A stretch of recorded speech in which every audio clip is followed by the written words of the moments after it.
Hello everyone, welcome to my channel. आज हम mitochondria के बारे में डिटेल में पढ़ेंगे। So mitochondria are important cell organelles found in the cytoplasm of all eukaryotic cells. They are essential for the energy production and the survival of the cell. So basically mitochondria ये एक important cell organelles होते हैं जो कि eukaryotic cells के cytoplasm में मिलते हैं और ये एनर्जी प्रोडक्शन का काम करते हैं। They are the commonly referred to as a powerhouse of the cell because they generate the ATP. क्यों इन्हें हम power house of the cell कहते हैं? पावर हाउस का मतलब होता है एनर्जी बनाने वाली जगह, और सेल्स को जो एनर्जी चाहिए होती है अपने काम करने के लिए वो एनर्जी माइटोकॉन्ड्रिया बनाता है, इसीलिए इनको power house of the cell कहते हैं।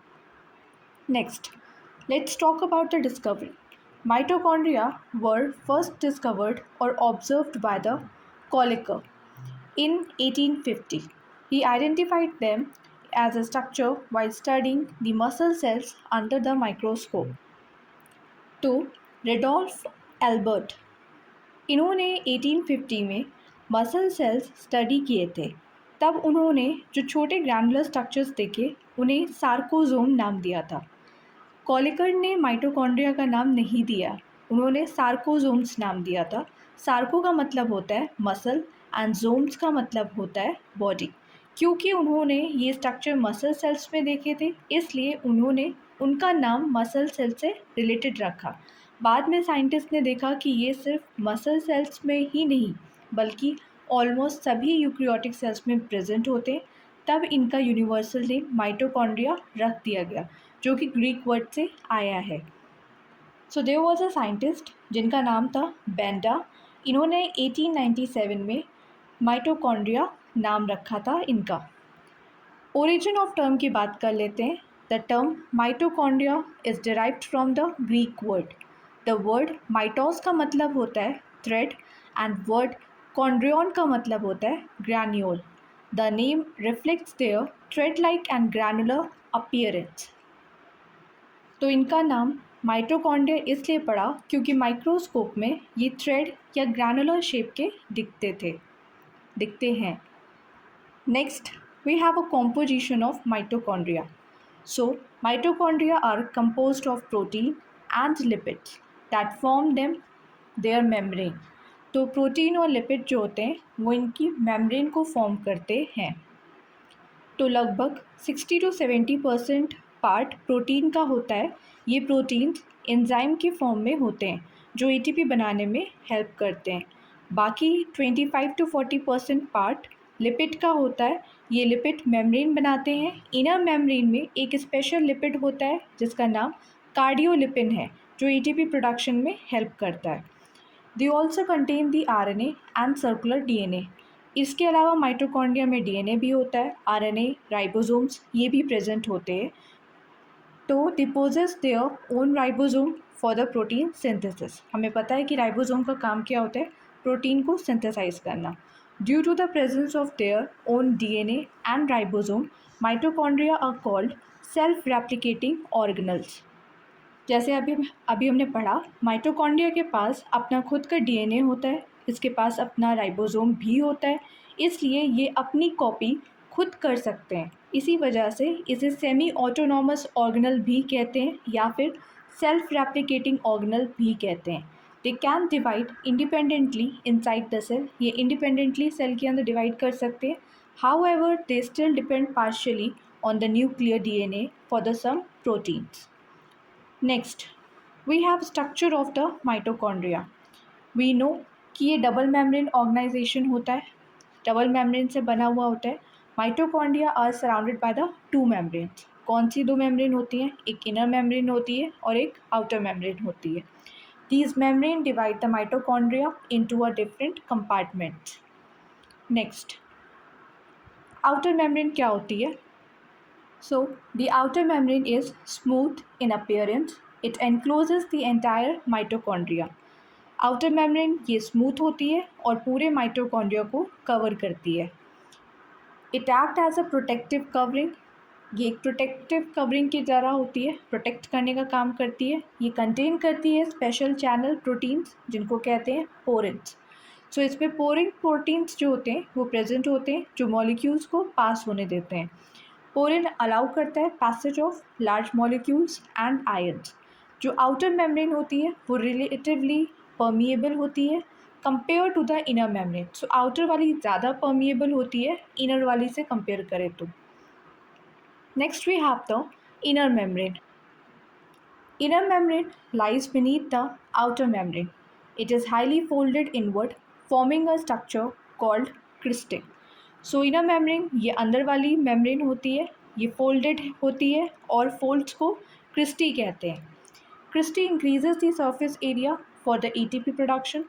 cristae जो होती है वो surface area बढ़ा देती है जिससे ज़्यादा ATP बन सके। The inner membrane it is selectively permeable. ये सेलेक्टिव परमिएबल होती है, हर चीज़ को अंदर नहीं आने देती है।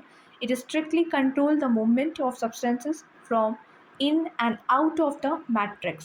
सो ये अंदर बाहर की चीज़ों को अच्छे से कंट्रोल करती है क्योंकि ये सेलेक्टिव परमिएबल होती है। It contain the protein of the electron transport chain and ATP synthesis. Next we have the cristae. Cristae are the inward foldings of the inner mitochondrial membrane. They appear as a shelf-like or a finger-like projections inward the mitochondrions. So cristae जो होते हैं वो mitochondria के inner membrane के fold होते हैं। Inner membrane अंदर की तरफ फोल्ड हो जाती है और इन फोल्ड्स को क्रिस्टे कहते हैं। The main function of the cristae is to increase the surface area of the inner membrane. तो इनका मेन काम होता है कि सरफेस एरिया को बढ़ा देना ताकि ज़्यादा ATP बन सके। So the ETC is present on the cristae and ATP synthetase enzyme are also located on the cristae. More cristae means more ATP production. सो इन पर ETC यानी कि इलेक्ट्रॉन ट्रांसपोर्ट चेन और ATP सिंथेटेज एंजाइम्स प्रेजेंट होते हैं। जितने ज़्यादा ये present होंगे उतनी ज़्यादा एनर्जी का प्रोडक्शन होगा। Cells that require more energy जैसे कि मसल सेल्स को ज़्यादा एनर्जी की ज़रूरत होती है, उनके पास they have mitochondria with highly developed cristae. So इनके जो माइटोकॉन्ड्रिया होते हैं उनमें क्रिस्टे जो होता है वो हाईली डेवलप्ड होता है।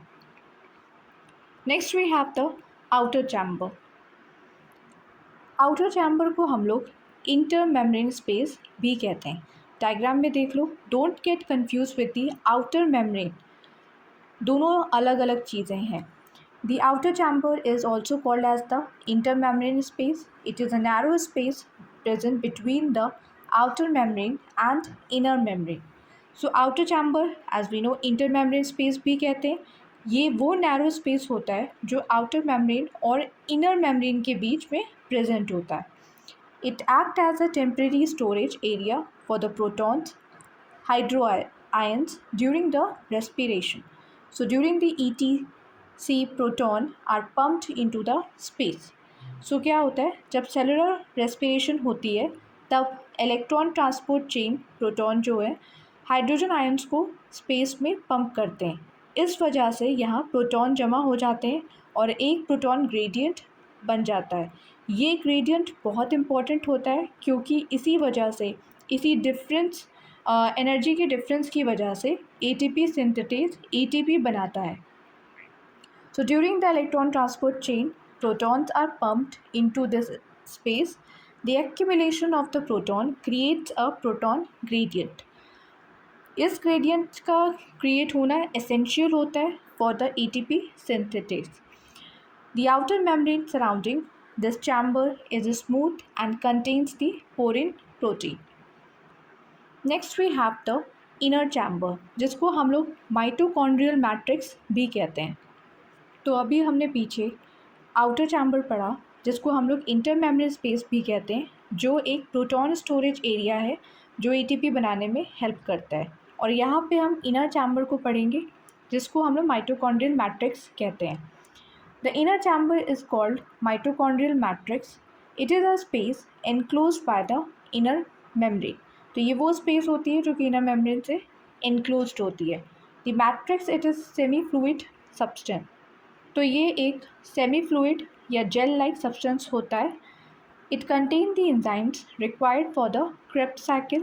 It contains the circular mitochondrial DNA. Short form में उसको हम mtDNA लिखते हैं. It contains the ribosomes for the protein synthesis. तो यहाँ पर इम्पॉर्टेंट एंजाइम्स जो Krebs साइकिल में हेल्प करते हैं, circular DNA and 70S ribosome और RNA मॉलिक्यूल्स प्रेजेंट होते हैं. यहीं पर एनर्जी प्रोडक्शन के इम्पॉर्टेंट रिएक्शंस होते हैं. So many metabolic reactions occur inside the matrix. Next we have a ribosomes in mitochondria. Mitochondria contain their own 70S ribosomes, which are smaller than the 80S ribosomes found in the cytoplasm.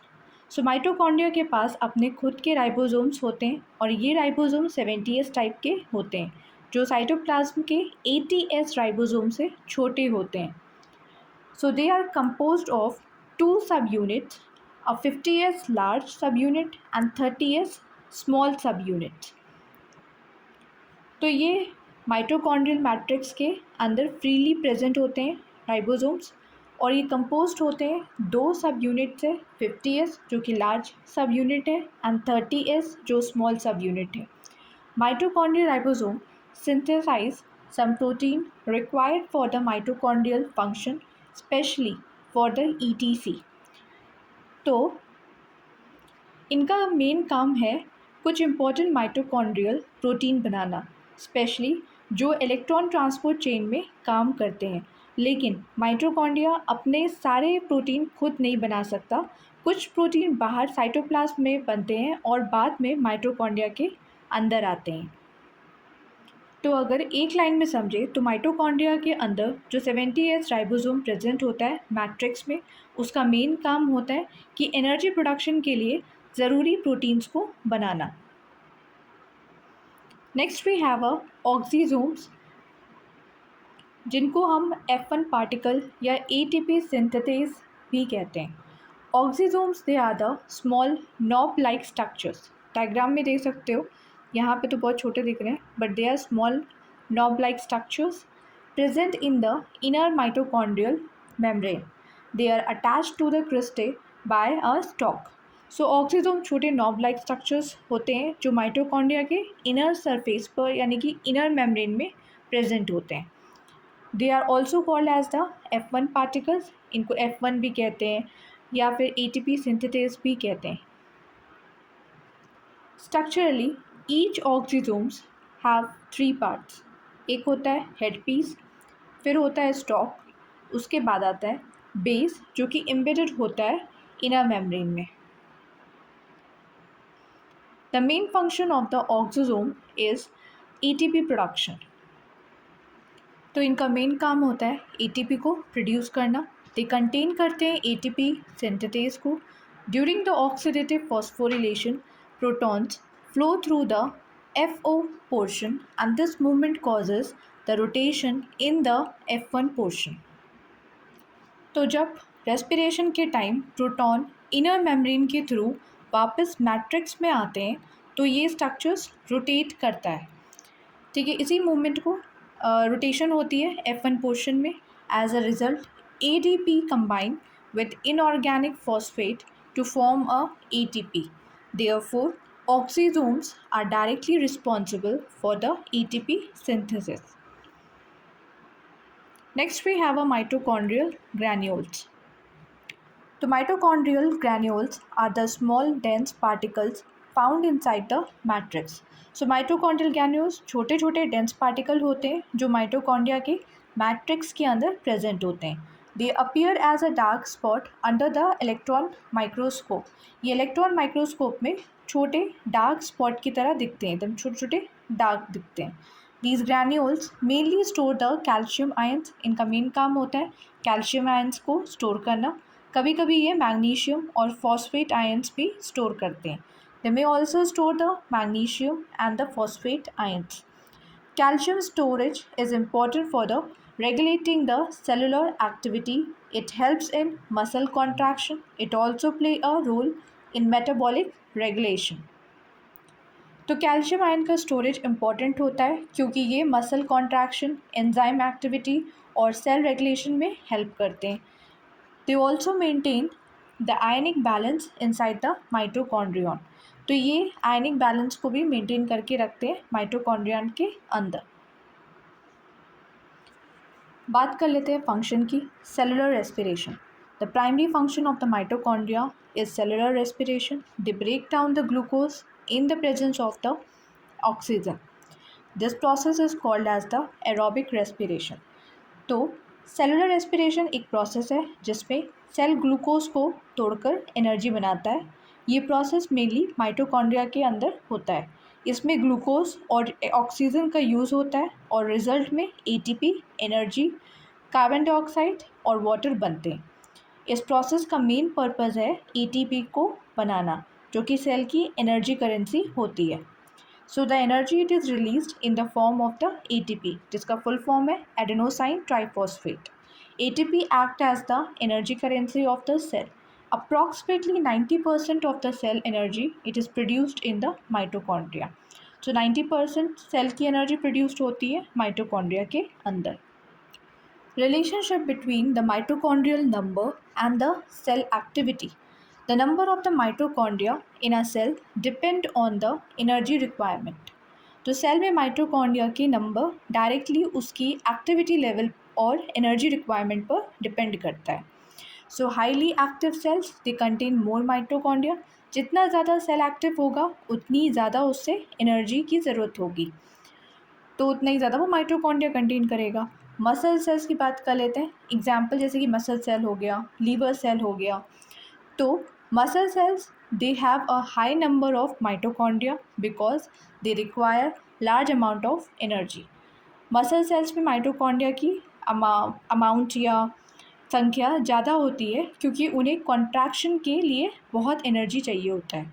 Liver cells they contain a many mitochondria due to the intense metabolic activity. तो liver cell में भी mitochondria ज़्यादा होते हैं क्योंकि वहाँ metabolic activity high होती है। Less active cell contain a few mitochondria. Less active होगा तो उतना ही कम माइटोकॉन्ड्रिया के नंबर प्रेजेंट होंगे। Next we have apoptosis. Mitochondria play a crucial role in apoptosis. They release a certain protein that triggers the programmed cell death. So apoptosis programmed cell death कहते हैं थे। ये एक नेचुरल प्रोसेस है जिसमें cell अपने आप डिस्ट्रॉय कर देता है अपने आप को। तो ये तब होता है जब सेल डैमेज हो जाए या सेल पुराना हो जाए या बॉडी को उस सेल की ज़रूरत ना हो। So apoptosis help to remove a damaged or unwanted cells. Next we have calcium storage. Mitochondria store calcium ions within the cell. Calcium ions are important for the muscle contraction. So mitochondria के matrix के अंदर calcium ion store होते हैं। Calcium बहुत important ion होता है जो body में कई फंक्शंस करता है। तो माइटोकॉन्ड्रिया कैल्शियम को स्टोर करके उसके लेवल को भी मेंटेन करता है। अब कैल्शियम के बहुत सारे रोल होते हैं मसल कॉन्ट्रैक्शन में, नर्व सिग्नल ट्रांसमिशन में, एंजाइम एक्टिवेशन में, ब्लड क्लॉटिंग में। So they are also involve in a blood clotting, nerve impulse transmission. अगर कैल्शियम के लेवल को कंट्रोल में ना किया जाए तो सेल डैमेज भी हो सकता है। सो या this was it. If you found this video helpful, then please don't forget to like, share and subscribe to the channel. It's really motivate me a lot and I hope कि आपको mitochondria के हर एक part अच्छे से समझ में आ गए होंगे। I tried my best.